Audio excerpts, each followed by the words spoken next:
आज की सबसे बड़ी आर्थिक खबर, भारतीय बैंकिंग सिस्टम से नकदी आखिर क्यों गायब हो रही है। एसबीआई रिसर्च की ताजा रिपोर्ट ने इस सवाल का विस्तार से जवाब दिया है।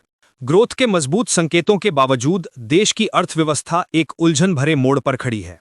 एक तरफ कंपनियों के मुनाफे बढ़ रहे हैं और शेयर बाजार लगातार रिकॉर्ड बना रहा है, वहीं दूसरी तरफ सरकारी बॉन्ड यील्ड ऊपर चढ़ रही है, बैंकिंग सिस्टम में लिक्विडिटी कमजोर पड़ रही है और रुपए पर लगातार दबाव बना हुआ है। सबसे पहले समझते हैं यील्ड ऊपर क्यों है जबकि ब्याज दरें घट चुकी हैं। आमतौर पर जब आरबीआई ब्याज दरें कम करता है तो सरकारी बॉन्ड की यील्ड भी नीचे जाती है, लेकिन इस बार तस्वीर उलट है। 2025 में आरबीआई ने 100 बेसिस पॉइंट की रेट कट की, लेकिन 10 साल के सरकारी बॉन्ड की यील्ड मुश्किल से 30 बेसिस पॉइंट नीचे आई और जून के बाद फिर चढ़ने लगी। इसकी वजह है वैश्विक अनिश्चितता। अमेरिका और यूरोप में ब्याज दरों पर भ्रम, ट्रेड वॉर का खतरा और सुरक्षित निवेश की तलाश विदेशी निवेशकों को सावधान बना रही है। इसका सीधा असर भारतीय बॉन्ड बाजार पर पड़ा है और यही आरबीआई की चिंता बढ़ा रहा है। एसबीआई की रिपोर्ट ये संकेत देती है कि आरबीआई पर्दे के पीछे सरकारी बॉन्ड खरीद रहा है ताकि यील्ड को स्थिर रखा जा सके, क्योंकि सरकारी कर्ज महंगा नहीं होना चाहिए। रिपोर्ट के अनुसार पिछले एक साल में सरकारी प्रतिभूतियों में आरबीआई की हिस्सेदारी तेजी से बढ़ी है।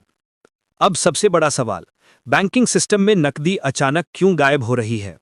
सितंबर के पहले 2 हफ्तों में सिस्टम में लगभग 2.7 लाख करोड़ रुपए की अतिरिक्त नकदी थी, लेकिन महीने के अंत तक ये गिरकर लगभग शून्य के बराबर रह गई। कई दिनों में लिक्विडिटी घाटे में चली गई। इसकी वजह साफ है, एडवांस टैक्स, जीएसटी भुगतान, सरकारी उधारी और सबसे महत्वपूर्ण आरबीआई की खुद की कार्रवाई।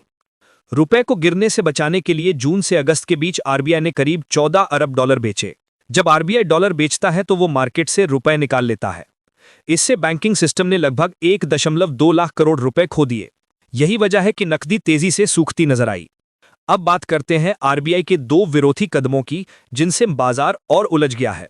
एक तरफ आरबीआई ओएमओ यानी सरकारी बॉन्ड खरीद रहा है, जिससे बाजार में पैसा डलता है। दूसरी तरफ वो वीआरआर नीलामी कर रहा है, जिससे सिस्टम से पैसा निकाला जा रहा है। दोनों गतिविधियां एक साथ होने से बाजार कंफ्यूजन में है। जून के बाद वीआरआर की वजह से कॉल रेट बढ़कर आरबीआई की नीति दर से ऊपर चला गया, जो साफ संकेत है कि बाजार अस्थिर है और लिक्विडिटी मैनेजमेंट पर आरबीआई को और सावधान रहना होगा। इसी बीच कॉर्पोरेट बॉन्ड, बैंक लोन और म्यूचुअल फंड तीनों तेजी पकड़ रहे हैं। कंपनियों का उधार बढ़ रहा है, बॉन्ड इशू बढ़ रहे हैं, सीपी इशू बढ़ रहे हैं, लेकिन बैंकों की जमा इसकी बराबरी नहीं कर पा रही।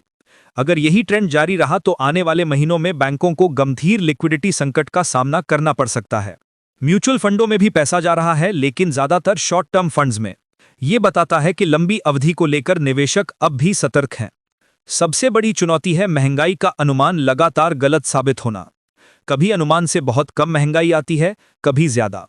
ये आरबीआई की नीति को बेहद कठिन बना देता है, जिससे टाइप 1 और टाइप 2 दोनों तरह की गलतियां होने का खतरा बढ़ जाता है। या तो ब्याज दरें जल्दी घटाई जाती हैं या बहुत देर से कदम उठाया जाता है। अब सवाल अगले महीनों में क्या हो सकता है। रुपए पर दबाव, ऊंची बॉन्ड यील्ड, बैंकिंग सिस्टम में कैश की कमी और ग्लोबल अनिश्चितता, ये सभी चुनौतियां बरकरार हैं। लेकिन एसबीआई रिसर्च का मानना है कि आरबीआई की सटीक रणनीति, सही समय पर लिए गए फैसले और लगातार संवाद के जरिए भारत इन चुनौतियों को संभाल सकता है। अगर आपको ये आर्थिक विश्लेषण उपयोगी लगा हो तो वीडियो को लाइक कीजिए, चैनल को सब्सक्राइब कीजिए और कमेंट में बताइए कि क्या आपको लगता है कि आने वाले महीनों में लिक्विडिटी संकट और गहराएगा। मैं मिलूंगा आपसे अगली वीडियो में, तब तक के लिए नमस्कार।